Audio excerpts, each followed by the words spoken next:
বিভিন্ন দাবিতে এখনো শাহবাগে অবস্থান করছেন প্রকৌশল শিক্ষার্থীরা। তার সবশেষ অবস্থা জানবো, আমার সঙ্গে যুক্ত হয়েছেন সহকর্মী সানি মৃধা। সানি, কি অবস্থা সেখানকার শিক্ষার্থীরা? আমরা প্রতিবেদনেও দেখছিলাম যে হাসিবুল্লাহ বলছিলেন যে উপদেষ্টাদের সাথে তারা যাদেরকে ঘোষণা তাদের সাথে বসবেন না, কিন্তু কাদের সাথে আসলে তারা বসতে চান এবং কি কি দাবি মেনে নিলে আসলে এর অবসান ঘটবে?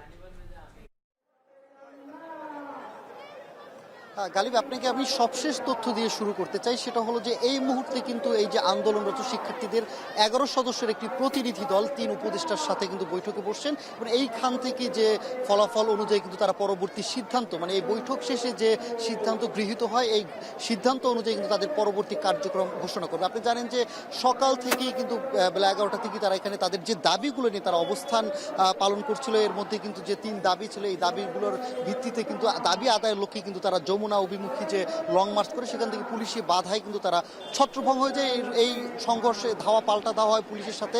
এ সময় কিন্তু তাদের পক্ষ থেকে 50 থেকে 60 জন শিক্ষার্থী আহত হয়েছে বলে আন্দোলনকারীরা আমাদেরকে জানিয়েছে। তবে সবশেষ যে এই আন্দোলন নিয়ে এই যে একটি সরকারের পক্ষ থেকে একটি কমিটি গঠন করা হয়েছে, যেখানে ফাউজুল কবির খানকে প্রধান করে 8 সদস্যের একটি প্রতিনিধি বানানো হয়েছে। তবে এই আন্দোলনকারীরা যারা এখানে অবস্থান করছে তারা এই যে কমিটি তারা এটি মানবেন বা তারা প্রত্যাখ্যান করেছে বলে আমাদেরকে জানিয়েছে। একই সাথে আন্দোলনরত শিক্ষার্থীদের উপরে যারা হামলা করেছে, যেসব পুলিশ হামলা করেছে, তাদের চিহ্নিত করে এই বিচারের দাবি, তাদেরকে বিচারের আওতায় আনতে বলা হয়েছে। একই সাথে যারা এই আন্দোলনরত অবস্থায় যারা আহত হয়েছে পুলিশের সংঘর্ষে, পুলিশের সাথে আইন শৃঙ্খলা বাহিনী, রক্ষাকারী বাহিনীর সাথে সংঘর্ষে জড়িয়ে যেসব শিক্ষার্থীরা আহত হয়েছেন তাদের চিকিৎসার যত ব্যয় রয়েছে সেই ব্যয়গুলো সরকারের পক্ষ থেকেও বহন করতে হবে বলে তারা কিন্তু দাবি আছে। তারা এখনও কিন্তু শাহবাগ মোড়ে তারা অবস্থান করছে। তারা বলছে যে এখন যে 11 সদস্যের যে দলটির সাথে 3 উপদেষ্টার বৈঠক চলছে, সেই প্রতিনিধিদের বৈঠকের সবশেষ তথ্য অনুযায়ী, সবশেষ সিদ্ধান্ত অনুযায়ী তারা পরবর্তী কার্যক্রম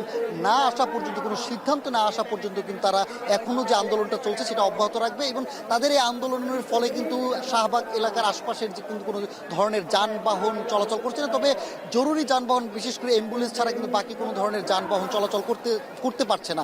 আমি যদি বলি যে কিছুক্ষণ আগে, অর্থাৎ সন্ধ্যার আগেই কিন্তু তারা ইন্টারকন্টিনেন্টালের সামনে যে জায়গাটা ছিল, প্রধান সড়কটা ছিল, সেখানেও কিন্তু তারা অবস্থান কর্মসূচি পালন করেছিল এবং সেখান থেকে তাদের যে 5 দফা দাবি, অর্থাৎ যে 3 দফা দাবি নিয়ে আন্দোলন করছে, সেই 3 দফা দাবির বাইরে 5 দফা দাবি ঘোষণা করে কিন্তু সেই ইন্টারকন্টিনেন্টালের জায়গা ত্যাগ করে তারা এখন শাহবাগে অবস্থান করছে। তবে তারা বলছে যতক্ষণ পর্যন্ত আনুষ্ঠানিক কোনো সমাধান না আসবে ততক্ষণ পর্যন্ত তাদের যে অবস্থান কর্মসূচি সেটা অব্যাহত থাকবে। তো গালিব, এই ছিল সবশেষ আমার কাছে শাহবাগ থেকে।